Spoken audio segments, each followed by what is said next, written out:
serious, people who have accidentally caused the death of another person. What happened?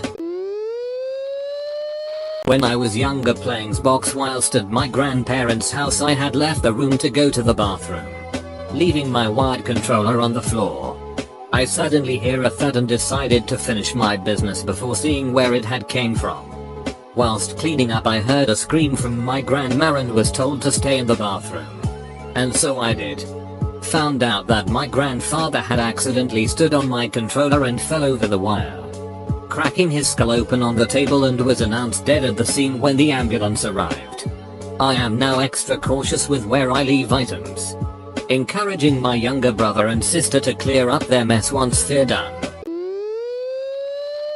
When I was 18, I was working the night shift in a nursing home as an aide.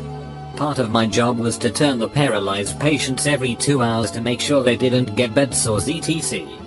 This one particular resident had late-stage Parkinson's diseases and her muscles and joints were stiff and brittle and she was catatonic. As I was flipping her from one side to another, I applied light pressure to her leg to move her back a bit and this snapped her femur.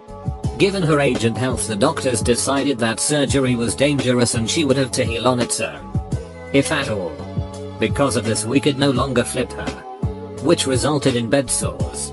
She eventually went septic from those bed sores and died of septic shock. I always felt so bad about that. When I was 4 years old, my mother was roughly 3-4 months pregnant. One day I was supposedly crying and throwing a tantrum over a toy or something. My mother tried to comfort me by cradling me in her arms and take me to my room, which was up the stairs, but I cried and kicked so much that she lost her balance and fell down the stairs. I was unhurt and mother recovered without any lasting injuries. But my sibling died. Do you remember this, or did your parents tell you? I actually learned this from my grandmother when I was 13.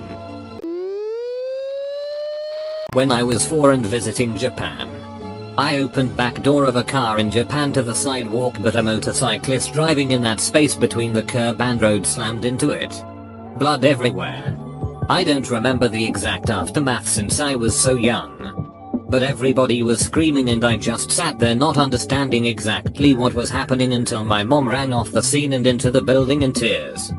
Thanks for the kind words, everyone. I don't blame it on anyone, even myself, as it was just a really unfortunate circumstance. As for the thing regarding my parents as discussed below, don't worry about that either. They are out of my life. But honestly, while I do believe my parents did some really crap it to me, I don't want to be angry at them. I'm here now and by myself, and I think the best course of action is just to put them and this ugly event out of my head. Unless it's to tell you curious folks. Thanks for the kind words and reassurance. Was skiing with a friend when I was still living in Colorado. We were going a good speed and enjoying the mountain. When we came back onto the main trail, he was still going really fast. I yelled at him to slow down and an elderly lady ended up merging at the same time as he looked back at me. My buddy is a good sized guy and ended up colliding with this old woman. The ski patrol ended up grabbing her from the mountain and she was clearly in a lot of pain. She ended up dying from her injuries a few days later. After their investigation, my buddy and the woman were both in the wrong. He had to pay some fines but never got any sort of lawsuit. How did your buddy feel about it? Like it? He has a family and kids just like she did. He wrote a note to her family apologizing, but they never responded. He wasn't drunk and he is kind of goofy guy. You know, it could have been avoided. He could have been going slower, but she did not look up for anyone coming her way. I've seen people on the mountain collide before. It looked like any of the other times. Revelation on a Sunday morning. I'm heading to work in a small town at the age of 15 or 16. Come over a crest on a hill and have no time to react. T-bone someone making an illegal U-turn in a driveway. All I remember is veering off to the right and damaging someone's stone wall after the hit. Crawling out of the wreckage out of breath and stumbling to see if the other person was okay. Their vehicle spun multiple times and landed in a ditch facing away, but driver side visible from where I originally was. Driver wasn't there. Move along the vehicle and check the other side.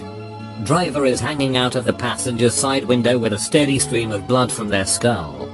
Bottom line for me is that I ask and implore everyone, please use your seatbelt. And don't make illegal U-turns like a dumbass. That would have solved the issue. It was a very small town and the driver was old. Still no excuse. Things can happen. Deployed in Afghanistan. Urban area. I got into programming to kill the time. Had an Arduino set complete with everything I would need to make tons of little gadgets. Got pretty good at it too, going to school for it when I get out.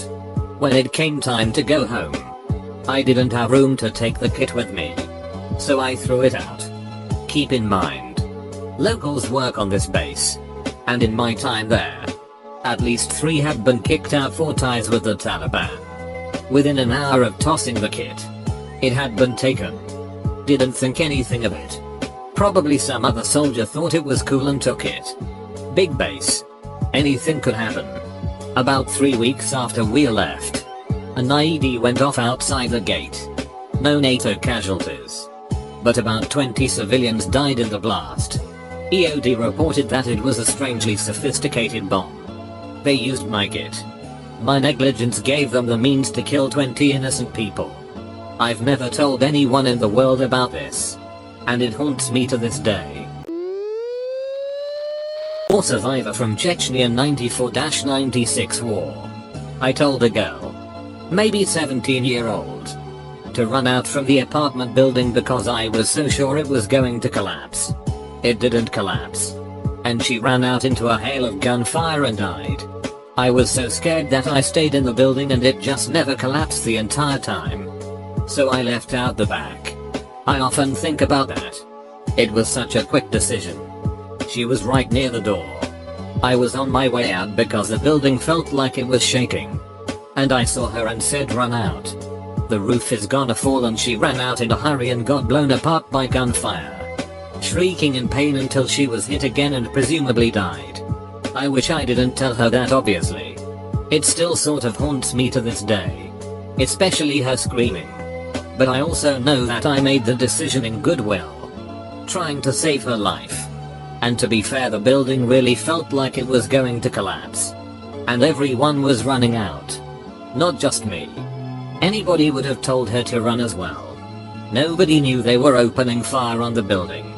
I know it sounds like lame justifications, but it is all I can think of to help ease my mind. Anybody would have done the same. I hope, at least. I was working in a nursing home as a volunteer. He was a painter. He told me to bring him oil paints, canvas and thinner, and he would paint something for me. The next week when I had to return, I was excited to see what he'd painted. But he was no longer there. The nurses told me that they came to pick him up. I think he drank the thinner at night. 2 years ago, my sister was working at a dealership. Her husband and I were spending the day together until it was time to pick up sis from work. He had been drinking tall boys all day. So when it came time to get his gal, I took the keys and said I'm driving. He was mad enough that he refused to go with me. When I came back with my sister, he was nowhere to be found. But it was common for him to go on walks to calm himself down, so we didn't think much of it. 8 AM the next morning. State police were banging on the door. They told us he was struck and killed by a train while he was sleeping on the tracks. I was dating this girl that was a little dysfunctional due to being sexually abused by her grandpa, and nobody knew about it. I noticed some red flags and got her to open up and tell me about it. After we broke up, I told her mom she should stop inviting grandpa over to Thanksgiving dinners due to the sexual abuse. The mom called me a liar. But after asking the other daughter's cousins about it, they confirmed it was true and that they had all been molested too. After word got back to grandma, she said, "I'll take care of it."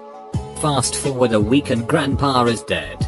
Apparently grandpa had a lot of serious medications he was taking and grandma messed with the dosage, which killed him. His death was ruled natural cause and nothing ever happened to grandma. friends on a school trip. As we went to sit on the chairlift, our skis locked. The way that happened meant that one of my friends ended up sitting on top of the other. The lift operator didn't stop the lift and we couldn't get off by the time we realized what was happening. It was my job to pull the ski bar down, but I couldn't due to the positing of people in the lift. Long story short, my friend ended up slipping and I was holding on to her as she dangled off the lift. I was wearing thick skiing gloves, so my grip on her was loose. She was screaming so much, but she stopped for a second, looked me in the eye and said, "Please don't let go." And then my grip gave in and she fell about 4 stories into some rocks near a river. We were shouting at the lift operator, but he was too slow to react. The girl died from internal bleeding and shock, as her legs twisted in a ducked up way when she landed. She went into cardiac arrest and died. I was questioned profusely by the police and was treated as a suspect. I was bullied endlessly, both online and IRL. In the end I blamed myself, and I still do to this day. This really is the nutshell version, but out of respect to people involved, I won't give any details, since it was only 4-5 years ago. Edit. Thanks for the supportive comments. I really appreciate them all. Sounds like that's 100% the lift operator's fault. Yeah, it's just that I felt at fault, and people drilled into my mind that it was me. Heck, even the local paper at the place said that the accident happened as a result of poor conduct on our behalf. When you see that in a newspaper, it really ducks you up. Turned left into my sister's driveway at 3 AM. A guy on a Harley was doing 60 miles per hour in a 30, with no headlight. My half-ton pickup left 4 feet of skid marks from being pushed back by the force. I still remember seeing him do mid-air somersaults. This was 1976. I was a manager at a theater, and it was the responsibility of the manager to make sure every last person left before you go, right? Caitlin didn't have a car but was the best, nicest, kindest, hard-working 18-year-old I had met in a while. I didn't mind taking her home down this curvy backwoods road every night. Caitlin would sing me gospel while I drove, and she had an amazing voice. She sang at church choir. Well, one night I was exhausted.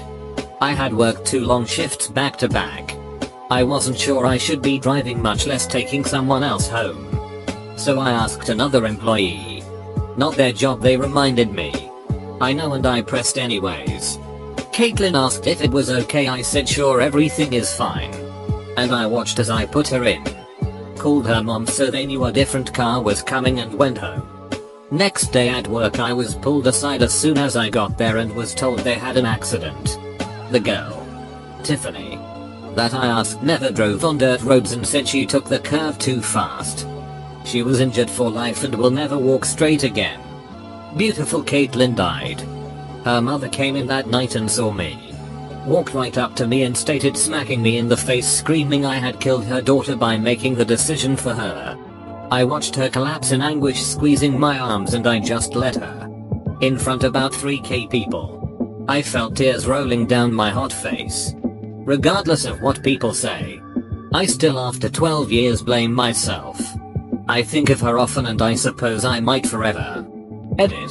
Thank you so much for all the kind words. When my thoughts wander, I will look back on them. Thank you again.